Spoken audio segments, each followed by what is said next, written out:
I can hear you saying wait for some moisture, but I don't know, what do you do?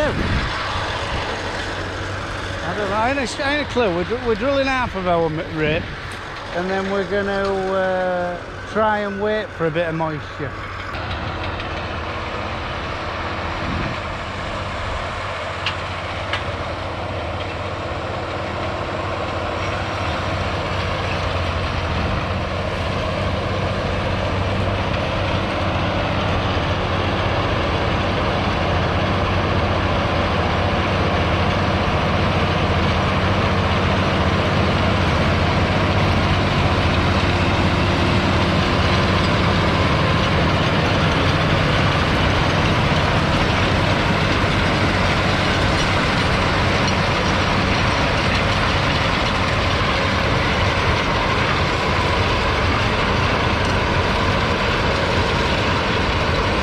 Bloody disaster struck. Well, not really. I mean, we've caught it actually in time. We've drilled that amount and we've used a bag and a bit of seed, and well, we should have done twice the amount. Anyway, we've calibrated the drill and it's exactly a tenth of what we should be putting on when we calibrate it by the turns of the windy handle and the metering system working, but I don't know. And then we go drilling and it just puts loads on, so whether it's losing it elsewhere, I don't know, but we've looked anyway, can't fathom it out. So we've padded with ourselves. It's Friday night, we're all pissed off.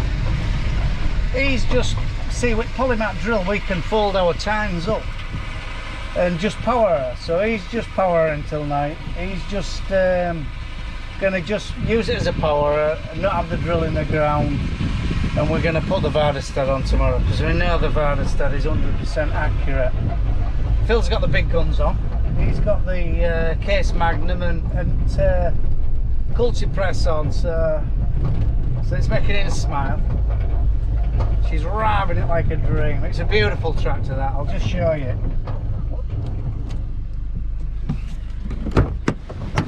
But moisture content in the soil, Christ almighty, there's nought, absolutely nought. Whether we're doing right, I don't know. Whether we should be patient, but my worry is if we've got a deluge of rain and then the next minute we're puddling it in, because this land can soon turn sticky. You look at the smile on his face.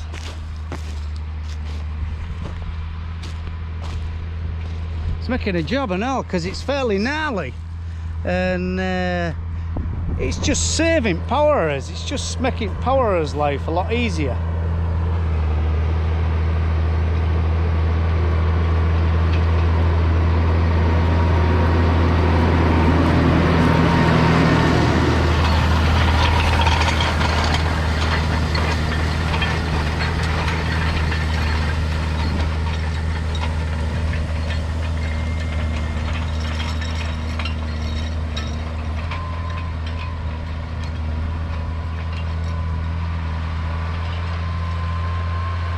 It ain't even lifting it out at end, it's just gliding round and back in and away it goes, pulling it level all the time. I bet he's only at 1500 revs.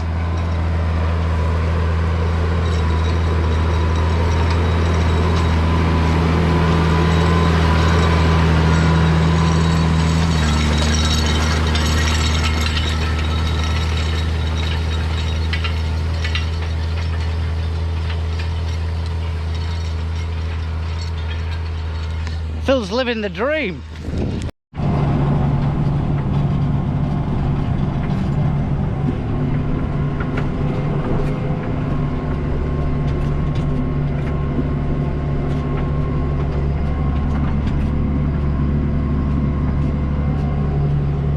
Seems to be off alright. I mean, I'd like it on these knotty patches to be a bit finer, but I think as weather conditions are, beggars can't be choosers. But yeah, it's going alright. Our ollie's right over there with Magnum, just pressing a bit of land, that real heavy clay. Let me just turn around.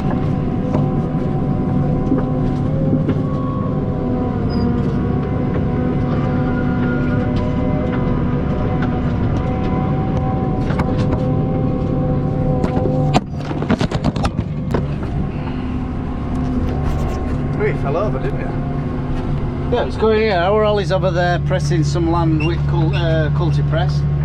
Phil's here with 4 metre power, and he's just working it in front of me. I mean, yeah, some people think, oh, bloody hell, you're breaking soil to death. And why aren't you direct drilling it and one thing another? But it's like concrete, and I don't know, you can sort of penny pinch too much, and now it'll grow. You know, I'm thinking this is our best method. And yeah, we're supping a lot of diesel, but we are making a nice seedbed for that little rape plant to grow. So hopefully we get half-inch of rain today later on, and it'll get it away like, and then I can get residual chemical on. But yeah, it's going alright. Yeah, this Hardvarda stud drill, it's a 1996 it is, but it does its system a grille turn as well instead of the disc, which makes a right job.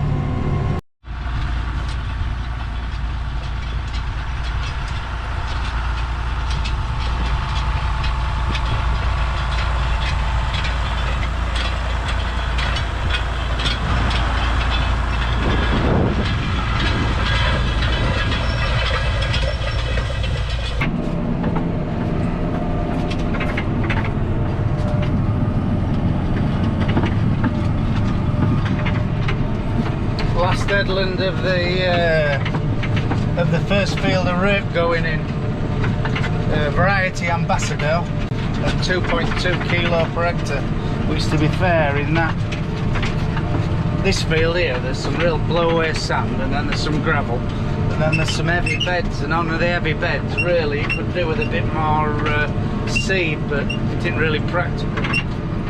No, I'd say 80% of the field's gone in excellent. 20% a little bit, I don't know, a bit knotty, we'll put it like that. But it's nice to get one in, and just need some rain to make it grow now. Phil's taped behind me with little John Deere and rollers. No duals, we haven't bothered with duals. I mean, there's no compaction whatsoever. It's like bloody concrete.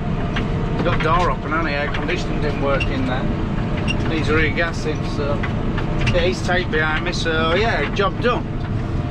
Got another 10 acre to put in this afternoon, and then we're going to hang fire. There's another 25 acre, but I don't know, I think I'm just going to be patient and wait for a bit of moisture.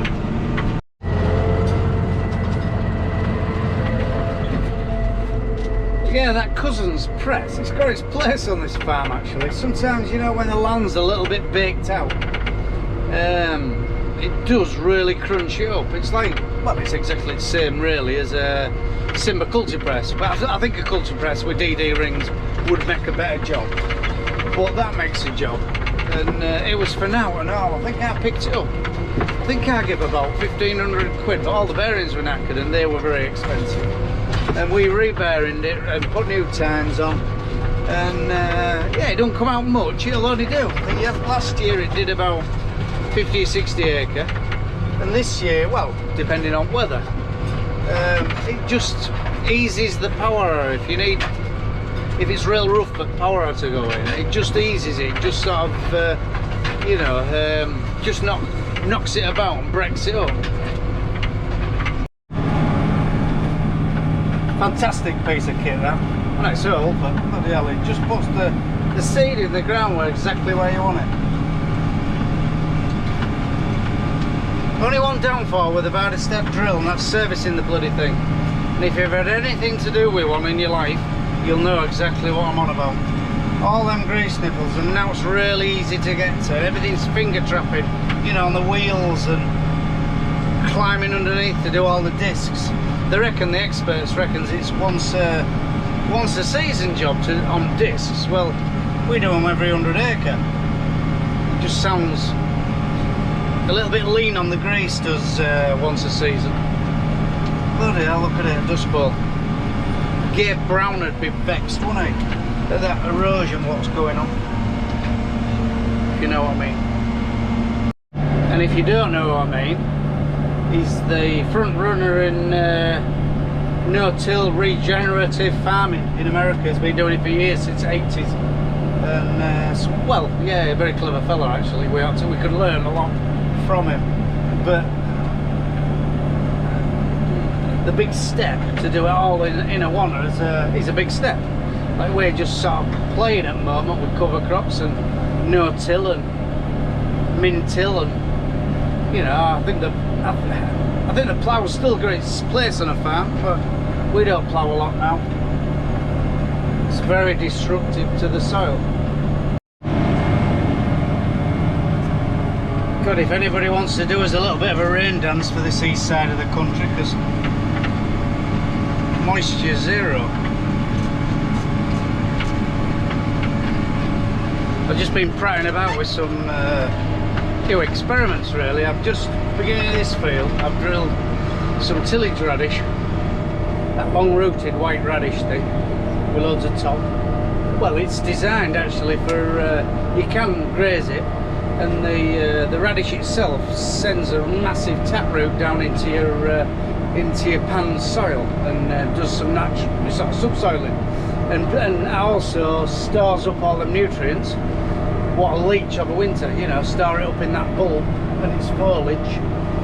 We put 3 breeds of that in. We put 3 breeds of forage rape and 3 breeds of stubble turnips. And what we're going to do, we're going to combine them, which might be a little bit of a ball ache, and keep the seed and get the seed dressed. Well, test it first, make sure it does grow, and yeah. So we have our own cover crop seed.